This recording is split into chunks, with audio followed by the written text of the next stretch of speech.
you're fine. All right, we're gonna go ahead and get started. For those of you who don't know, my name is Joel Ankrum. I'm the Membership Experience Specialist here. Director, actually. I don't even know my own title off the top of my head. For those of you, I know most of you guys are members here. I see most of you walking in every single day. If you are not a member here and you have a question about membership, a question about any of the things that we offer, we also offer things like Silver Sneakers, Renew Active, through insurances, things like that. If you have any questions about that after this, feel free to stop at the front desk. We'd love to answer any questions that you have. We want to send out a special thank you to Hy-Vee for being one of our special sponsors for the event and donating the food for today for the Lunch and Learn. So special thank you to Hy-Vee. And then this is the Lunch and Learn series that we're restarting after a little bit of a hiatus for that. In partnership with Northern Rehab. This is Nick right over here. He's going to be talking to you today about safe and effective exercise for high blood pressure. So thank you for being here today, Nick. Thank you to Northern Rehab for this partnership that they have with us. And take it away, Nick. Thank you for being here. Sounds good. I just want to start off saying thank you to our friends at the Y for hosting this event. And thank you to Hy-Vee for the lunch. Hopefully you guys enjoy that. Maybe you can learn something along the way. At the very least, you got free lunch out of it, so that's great.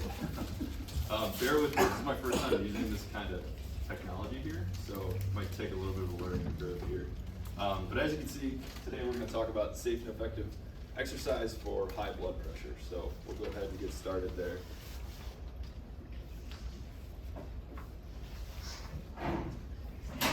Maybe. How about I just try? That works. All right. So a little bit about me. Again, my name's Nick.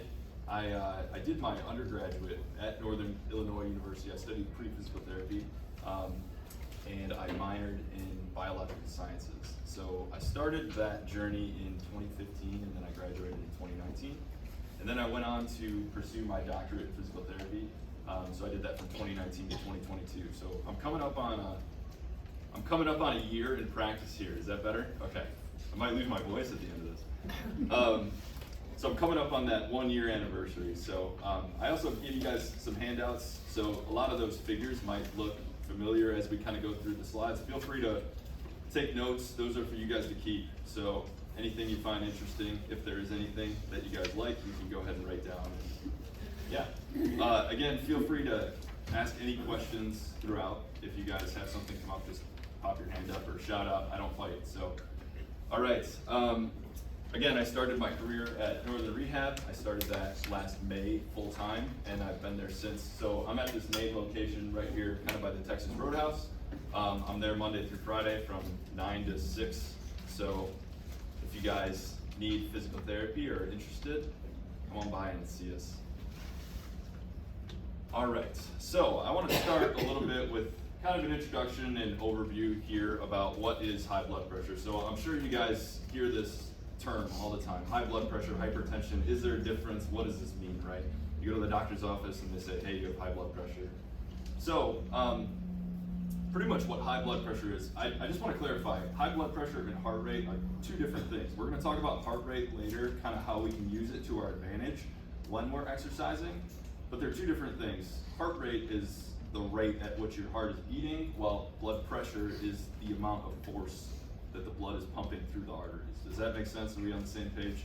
Okay, so there's two numbers with blood pressure. There's a systolic and a diastolic number. So the systolic is going to be the first one that you see. So that is when your heart contracts, it pushes the blood to your arteries, and that pressure that is being put on the arteries is the systolic blood pressure. So that's the first number you see. It's measured in millimeters of mercury, so that's always a fun one to say.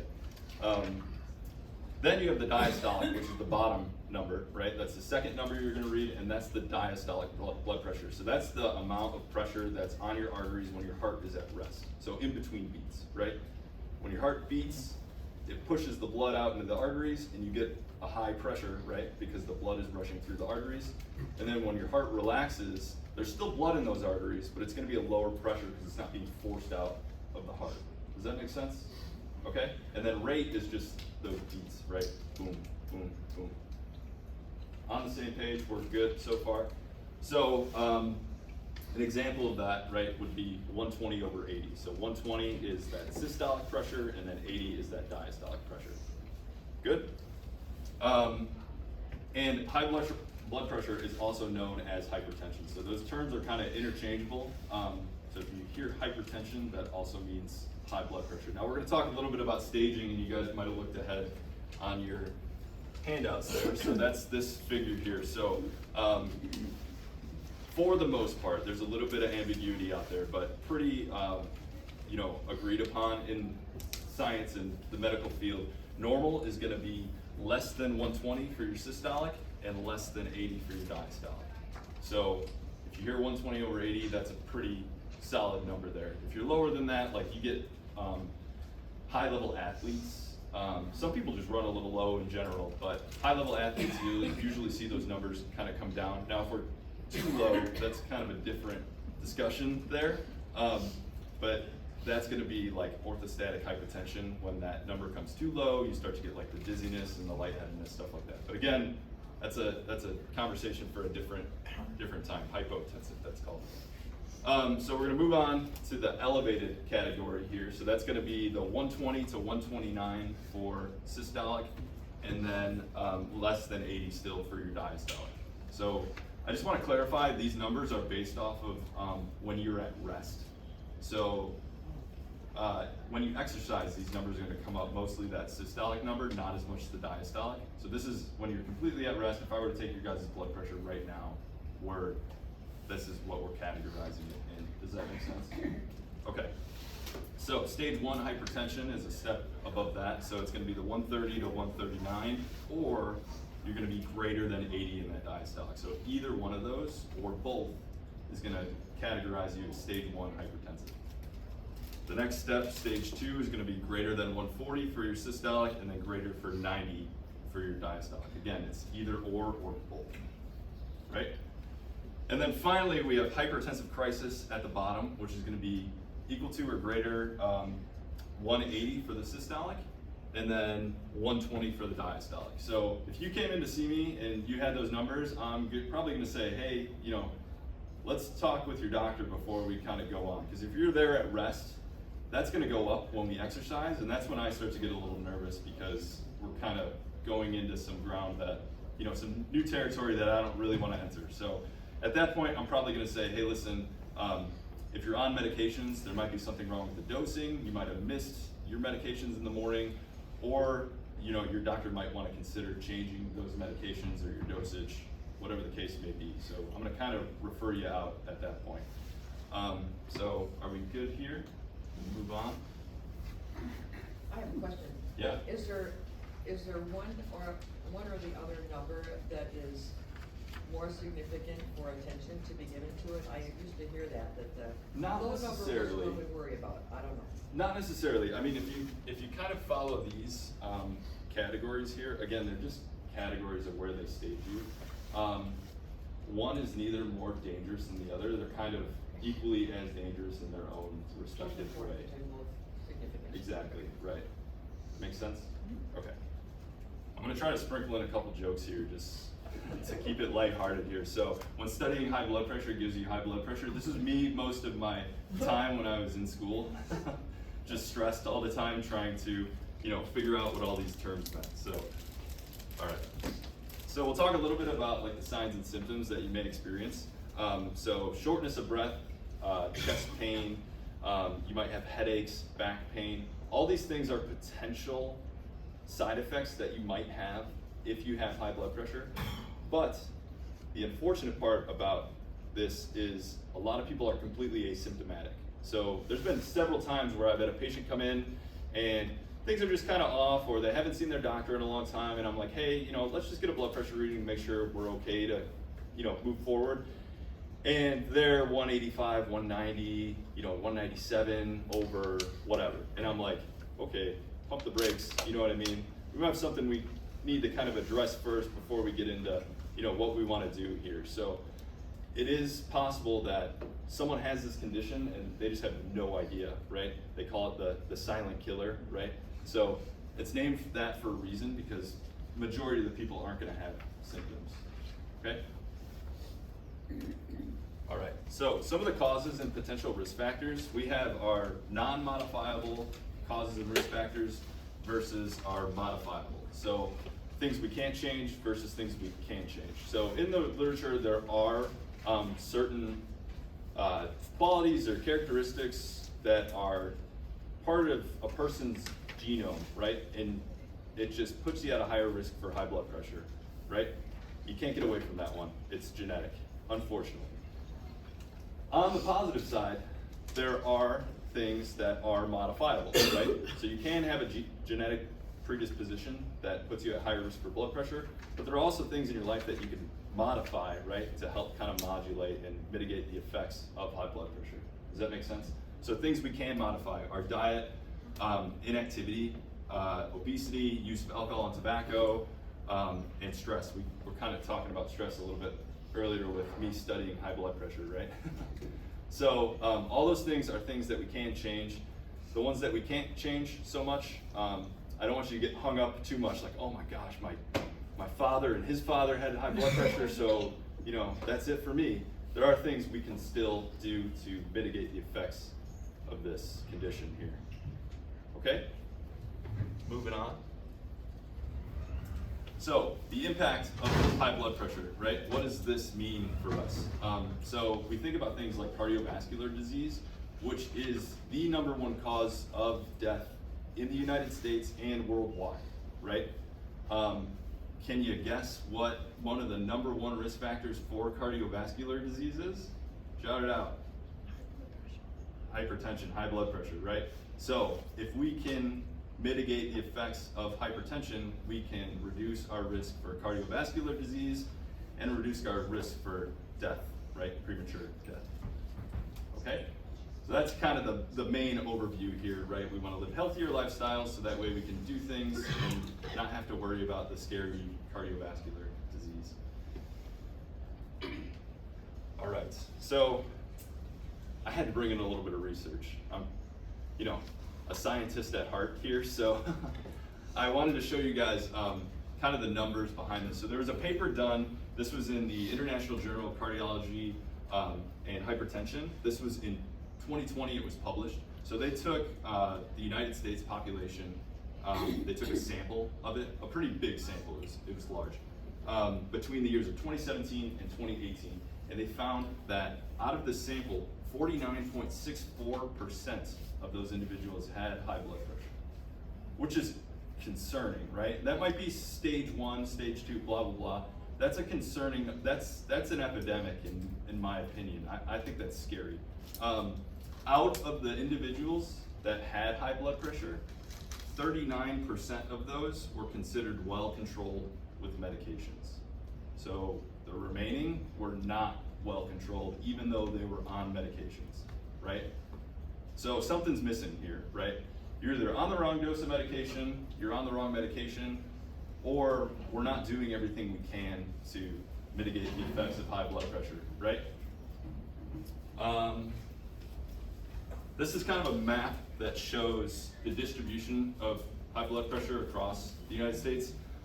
So it's kind of more in like that southern region there, but you can tell the areas with higher population are obviously going to have higher numbers of hypertension just because it's more people there, right? So you kind of come out west and it's a little lighter, but those darker areas represent, more cases of hypertension. So I thought that was interesting just to kind of point out. So we're kind of, Illinois is not too bad, but not great.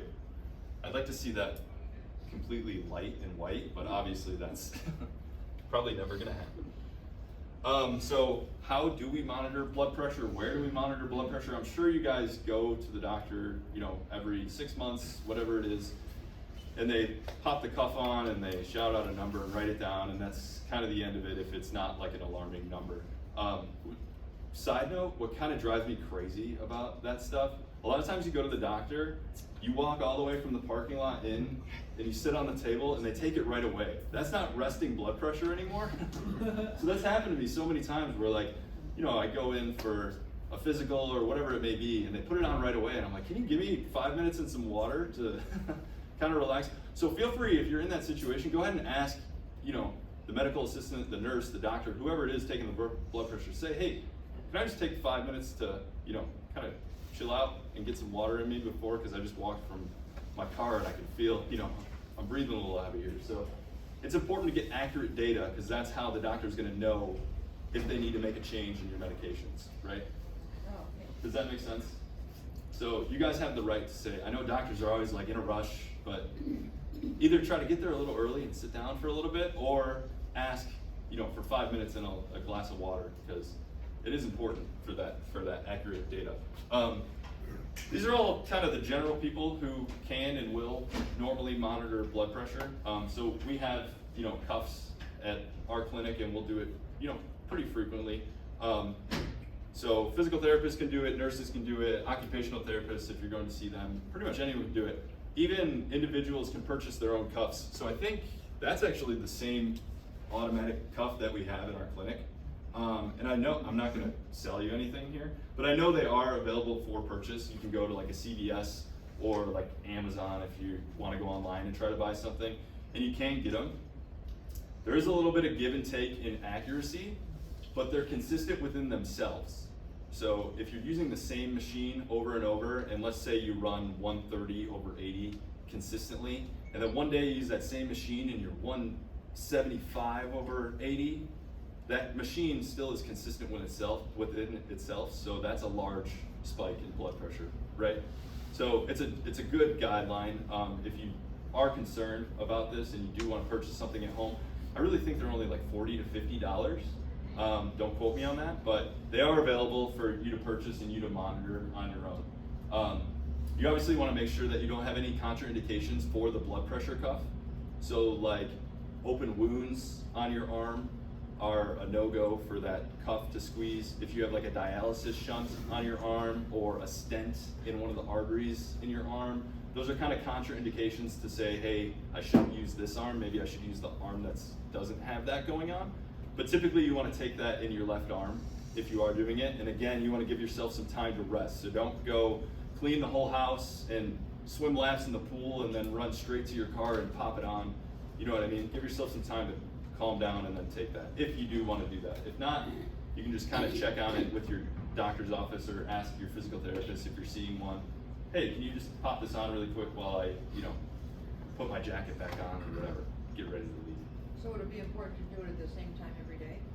It can fluctuate a little bit with time of day. I would recommend probably taking it, if you really are concerned about it, take it throughout the day, just to kind of monitor the changes and write that stuff down, because that's good data to give to your doctor and say, this is what it looks like, especially with medications. So if you take your medication in the morning, let's say it's super effective right away, and then, you know, 3 hours goes by and you take your blood pressure again and it spikes like crazy, that might be something to mention to your doctor, like, hey, I'm not sure if like the dose is right here because it's only giving me about 3 hours of what it's supposed to do. Does that make sense? So that's important stuff that you can kind of document on your own and say, hey doc, this is what I got for you. You know, what do you want to do? That's what he's paid for. He makes that decision. Okay? Yeah. You're absolutely correct about the spike in terms of the blood pressure following activity. Because what I've noticed is that I tend to work out 3 to 4 times a week. Sure. And immediately I'll come home, follow in my shower, and I have my own kit, Yeah. I should say. And I put the kit on the cuff, and I'm like, wow, it's just like the blood pressure is just like jumped up. And I'm like, how is that possible? Right. So my question to you is, what is your recommendation following workout, sorry. What's the gap in time that you recommend?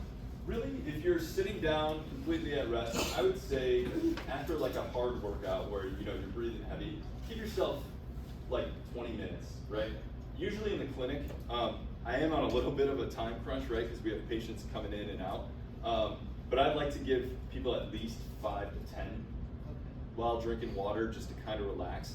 But if you have time at home, give yourself some time just to kind of sit down and catch your breath. So I'd say like 15, 20 minutes if you're on your own. It should kind of come down to its baseline at that point. So yeah, does that answer your question? Yeah. Okay. Anything else there?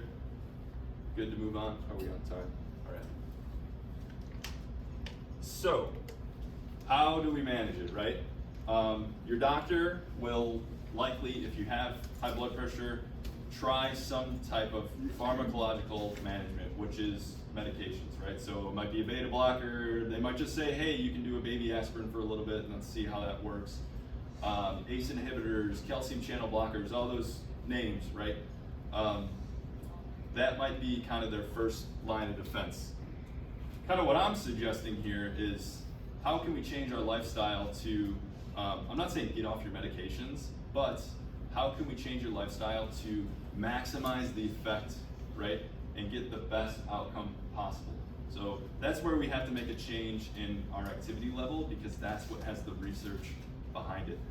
So we can change our exercise, we can change our diet, right? Healthier diet choices are gonna benefit. And obviously if you don't have high blood pressure already, it's important to do these things in order for prevention, right, in general, because we don't wanna get to that point. Because it's harder to come down than it is to prevent it. Does that make sense? Okay.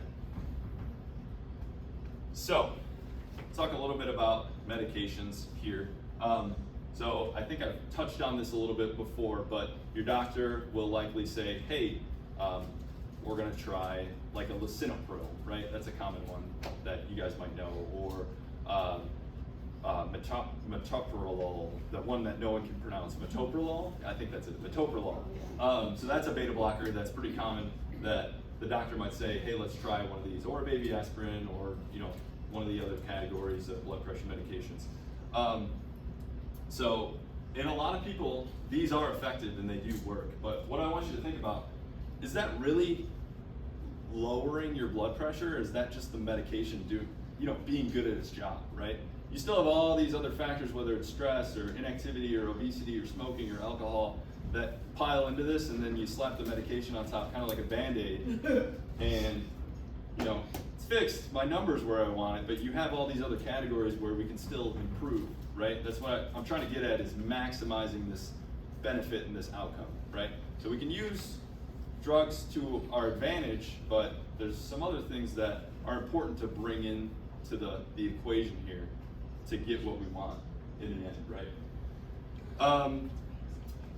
I kind of put on there, remember, only 39% of that study of those who had high blood pressure were well controlled with medications. So there's a lot of people out there who are on meds and it's not working for them, and either they don't know, the doctor doesn't know, or they're missing that extra piece, right? Okay. So, more research. Does it actually help, right? I pulled 3 pretty good studies that I found that looked at exercise and high blood pressure and cardiovascular disease, and I kind of want to brush on them a little bit. We're not going to go too crazy, but I'm going to give you kind of the synopsis of all of them, okay? I do have references at the end if you guys are really curious. I can give you the names of the studies if you want to look into them, but that's up to you if you want to take that extra step. So this first study was done in 2021. They put individuals on a 12-week exercise program, and it was 3 sessions that were 40 minutes apiece throughout the week, right? So that gives you plenty of time to rest in between. You're doing 40 minutes of moderate level activity. And they did this for a total of 12 weeks. And at the end, the exercise group dropped, on average, minus 8.4 for their systolic and minus 5.7 for their diastolic. That's a pretty significant drop, right? So I have some graphs from that same study that kind of show this. So this is systolic on this left side, and this is diastolic on the right. So this is the exercise group, and this is the control group. The control group didn't do anything. They took their blood pressure at the start of 12 weeks, and they took their blood pressure at the end of 12 weeks, and that's all they did. They said, go on with whatever you do, normally within that 12-week span. This is the exercise group that they said, 3 times a week, 40-minute sessions for 12 weeks, right? So you can see at pre-test, this is where their systolic was, and then there's that 8.4 drop, right? The control group actually goes up a little bit. It's slight, but it actually goes up by 1.1. So they didn't do anything and they went up, right? It wasn't a lot, but still, it adds up over, 12 weeks plus 12 weeks plus 12 weeks. That's, we keep going up and up and up. Same thing with the diastolic over there on the right. So you have your exercise group at pre-test, and then at post-test, they dropped that minus 5.7. And again, the control group that didn't do anything goes up after 12 weeks. So all it took for them was 3 40-minute sessions a week for 12 weeks, right? Like what kind of exercises are you supposed We'll talk about it. Don't worry. Good. That's a very good question, but we'll talk about it. So that's just one example that I gave you guys some data, so I'm just not up here. I'm just not some guy talking, right? Because that's easy. The second study I found, this is from 2019. I tried to get as recent as I could to show you what I wanted to show you, if that makes sense. So this was actually a meta-analysis paper. So they looked at a bunch of different papers that talked about exercise and high blood pressure, and they combined all the data together, right? So they looked at 17 total papers. So this is a really good study because they're taking a lot of different data points and making it into one to make a mega research paper, right? So their main findings was there was an inverse relationship between exercise dosage and high blood pressure. Inverse meaning as exercise dosage goes up, high blood pressure and blood pressure goes down, right? That's that inverse relationship. Their other main finding was that engaging in physical activity reduces the risk of progression for cardiovascular disease, right? That was their main findings out of the 17 papers that they reviewed. Here are some graphs from that same study. So on this side, we have the hypertension risk. And on the bottom, we have leisure time physical activity. And leisure time physical activity means something outside of your normal routine that is physically active, right? So it's not walking to the fridge to cook dinner. It's purposeful exercise, right? So as that number goes up, this is in METs, which is a measurement of energy, right? Different exercises have different METs. So walking is lower than running. Does that make sense? So as the METs go up in exercises, as the amount of output in activity goes up, that risk for high blood pressure is going to go down, right? That's from that same study that we just talked about on the previous slide. Okay? The next one is for the risk of cardiovascular disease. So this is the ratio for cardiovascular disease mortality. And again, on the bottom, it's that leisure time physical activity. So purposeful exercise, right? We're purposefully doing something that is active. Again, you see as the leisure time physical activity goes up, all these risks for cardiovascular disease are going down, and the different colors are men and women. So we're seeing a decrease in both genders. Okay? Can we see that? Cool. Give me a second. Any questions so far? We're good? Well, Sorry, I thought that I was can the hand. ask you after the. Okay. Cause you only got so much time. We got time if you wanna. Well, I was just wondering, based on this larger study, are there any comparable or contrasting factors with regard to that? I'm not sure. I really don't know. I know they do have studies out there that look at race, they look at gender, they look at ethnicity, they look at environmental concerns, and there is a difference there. But I'm not sure if this particular study analyzed that. I'd have to look into that further. I can give you the name of the study if you're curious about it. I was primarily interested because, from what I understand, African Americans are at a higher risk for hypertension and cardiovascular. That is the consensus that most research has found. So if you look at that, race, socioeconomic status, gender, ethnicity, usually it's minority groups that are going to show higher risk for high blood pressure and cardiovascular disease. Does that answer your question? Okay. All right. A third study I found, this one is really interesting to me because of how little one of the groups did and what the outcomes were, okay? So, this study took 3 different groups of people, right? They took one group that they said, hey, for 10 weeks, you're gonna exercise 1 time a week, right? They took another group and they said, for 10 weeks, you're gonna exercise 2 times a week. And they took a third group and they said, hey, you're gonna exercise 3 times a week for 10 weeks, okay? They all did 20 minutes of aerobic exercise and 20 minutes of resistance exercise, okay? All those groups did the same exercise for the same time.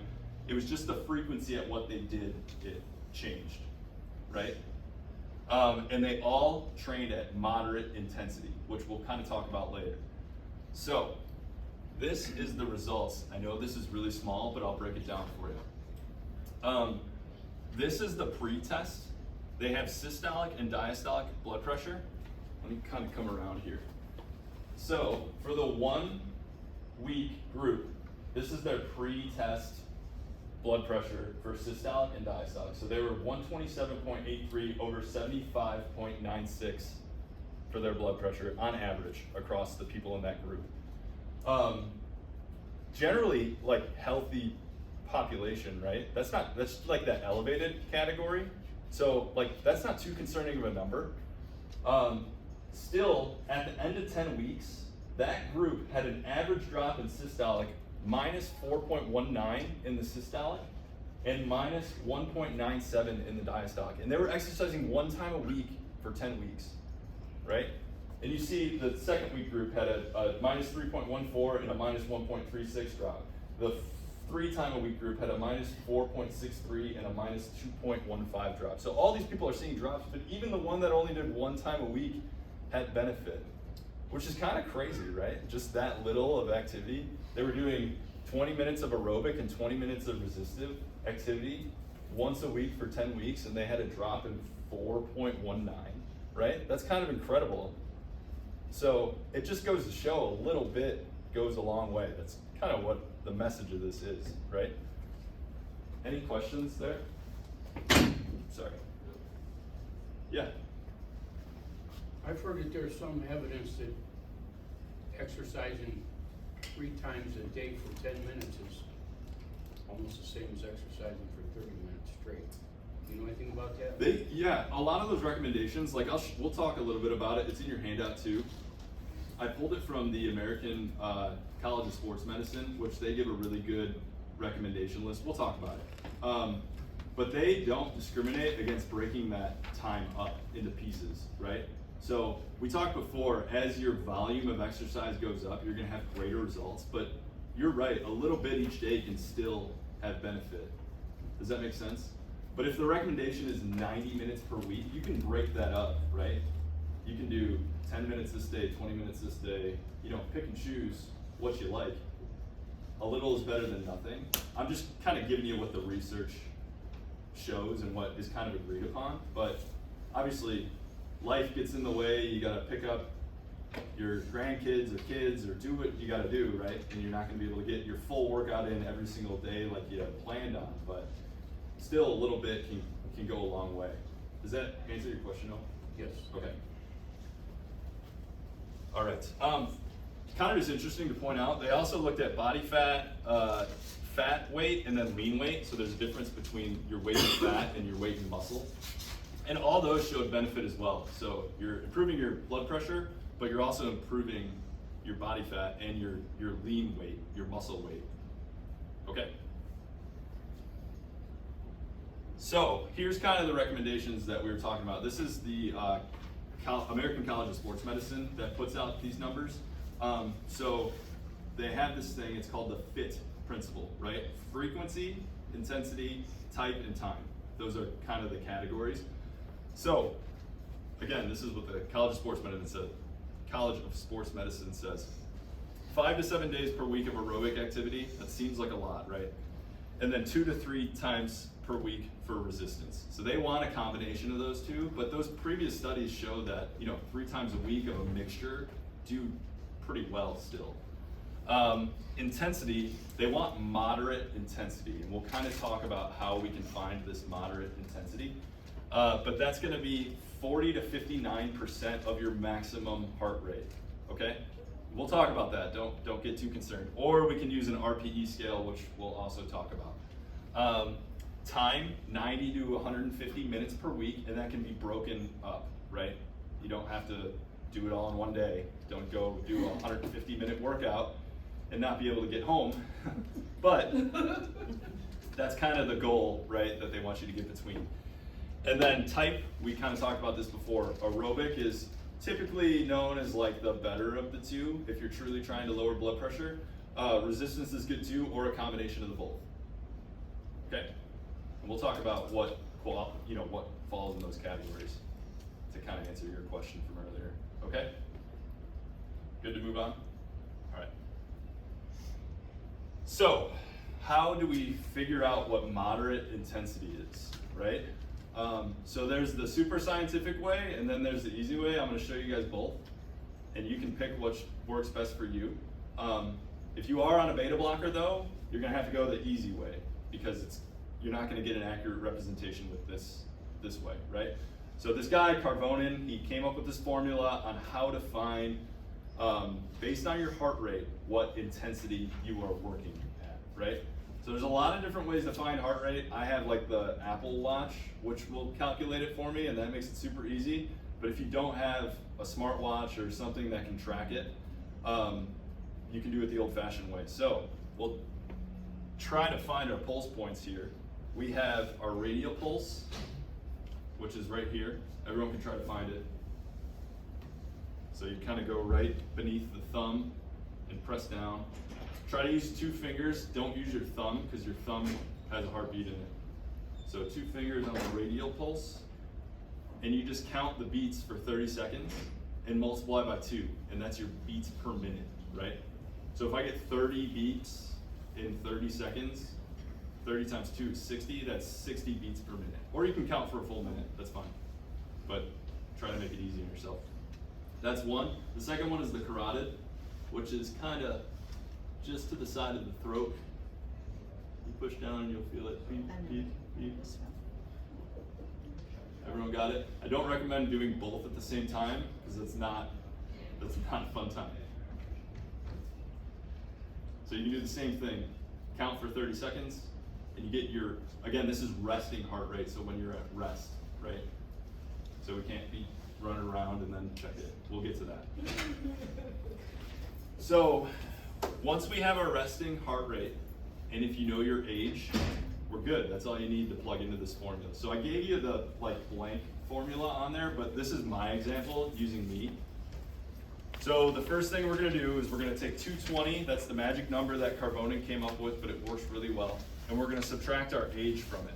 And that gives us our max heart rate. So my max heart rate is 195, okay?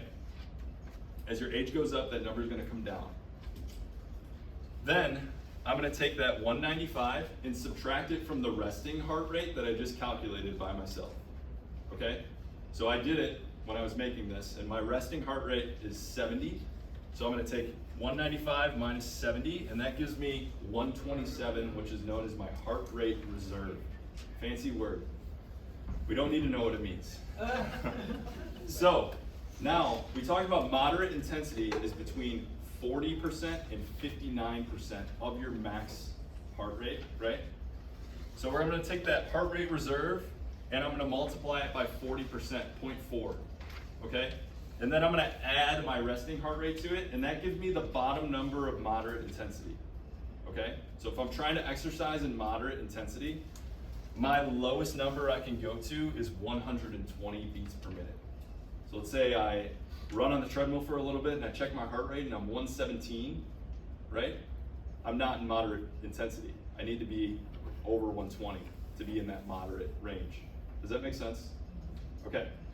To find the top level, we do the same equation, but we just plug in 0.59 instead of the 0.4, right? 59%. That's the top of that moderate intensity. If we get over that, then we're in high intensity, and that's not what the recommendations tell us to do, right? That's too much.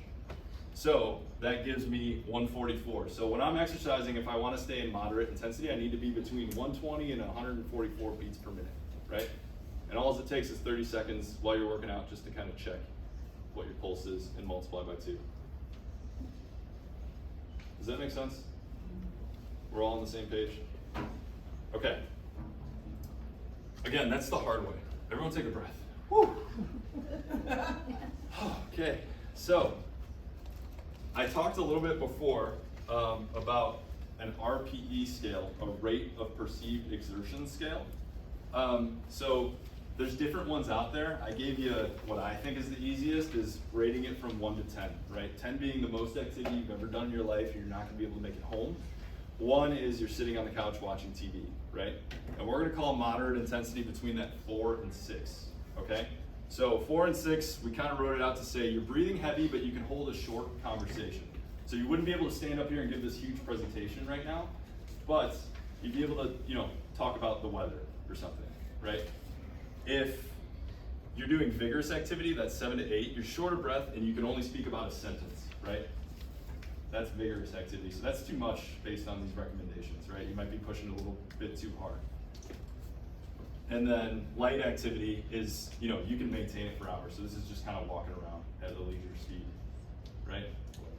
So try to get in that 4 to 6 range. That's gonna put you at about moderate intensity, okay? So you can use either or. You can use the heart rate or you can use the RPE scale. But if you're on a beta blocker, you have to use an RPE scale because the beta blocker is gonna change, it's gonna suppress the activity of your heart. So it's not gonna beat as much, right? So even if you add exercise to it, it's probably gonna stay about the same in terms of heart rate. So you can't use that percentage anymore because that no longer applies to you. You have to use an RPE scale. Does that make sense? Okay. Pace yourself, please, though. If you're not exercising at all and you're like, hey, I want to reduce my blood pressure, don't jump into the 5 to 7 days a week right away. You got to ease into that, right? Otherwise, your body's not going to be happy with you, and you're going to, put yourself at risk for injury. So, pace yourself. Ease into it. Start with once a week, twice a week, and gradually kind of progress through. All those studies that they did where they had those people doing 3 times a week, those are generally healthy people, and they're probably monitoring their blood pressure throughout to make sure that they're safe to continue exercise. So if you're doing this, especially on your own, under your own supervision, pace yourself and ease into it, right? Because there's a lot of change that's happening, and we don't want any adverse reactions, right? And obviously, if you're really concerned, you can discuss with your doctor about, am I safe to do X, Y, and Z, or your physical therapist, whoever it may be that you're seeing. Okay? Yes? You were talking about hydration earlier. How does that impact your blood pressure? I'm sorry, can you say that again? The hydration?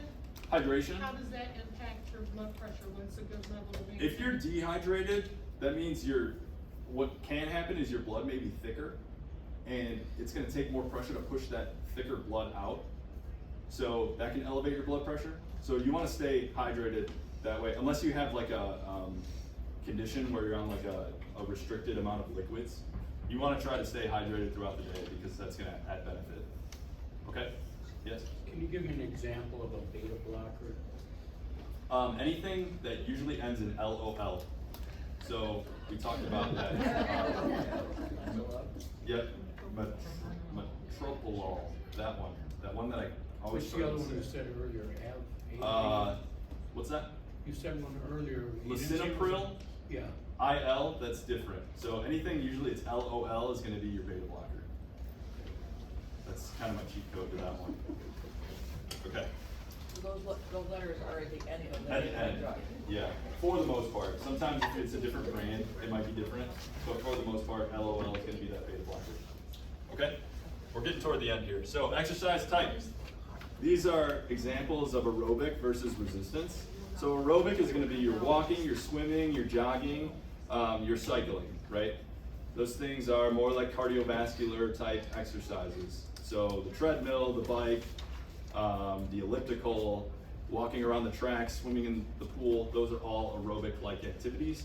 Resistance is gonna be something where, you know, you're challenging a muscle with weight, right? So it can be an exercise machine, it could be a resistance band. If you come into the PT clinic, you're gonna see everyone pulling bands, right? It can be free weights like dumbbells or barbells, whatever it is that you like to exercise with, those are kind of the categories for that.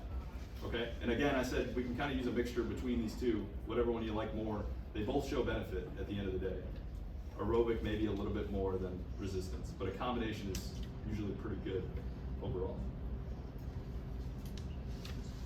So, you might say, Nick, this is great, but my knee hurts, and I can't walk on the treadmill. That's where we come in, right? So if you feel like there's a barrier that's stopping you to exercise, your knee hurts, you can't balance, or your neck hurts and you don't want to get out of bed, you want to stay there all day, you have headaches, you have dizziness, anything like that, that's where we come in. We can try to get you past that barrier so that way we can set you free and say, hey, go live the active lifestyle that you're trying to get, right?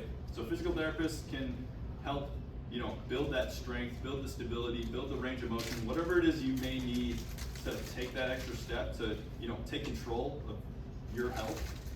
That's what we're here for, okay? So, we'll kind of talk about this.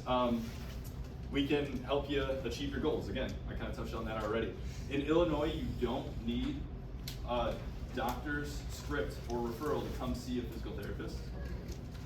If you are on Medicare, all we need is to send a plan of care to your doctor after we evaluate you, and we need a signature within 30 days. That's about it.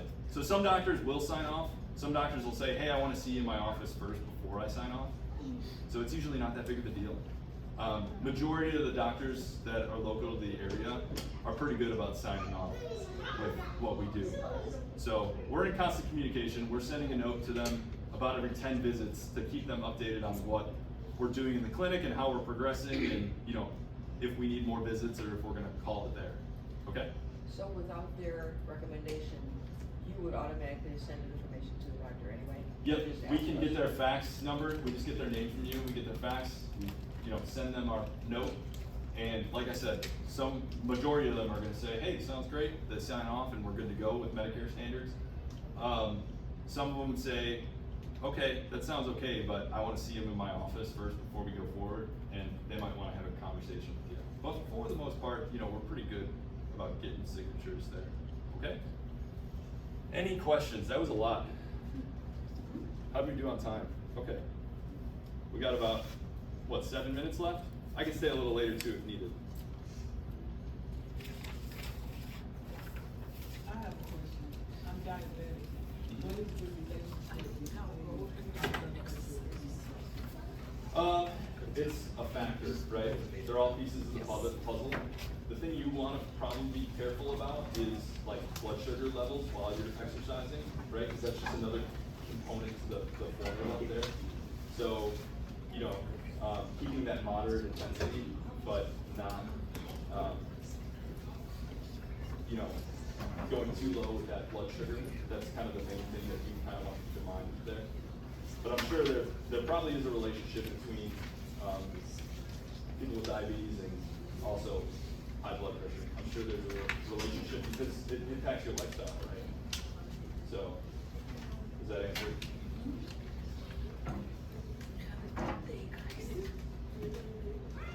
Okay.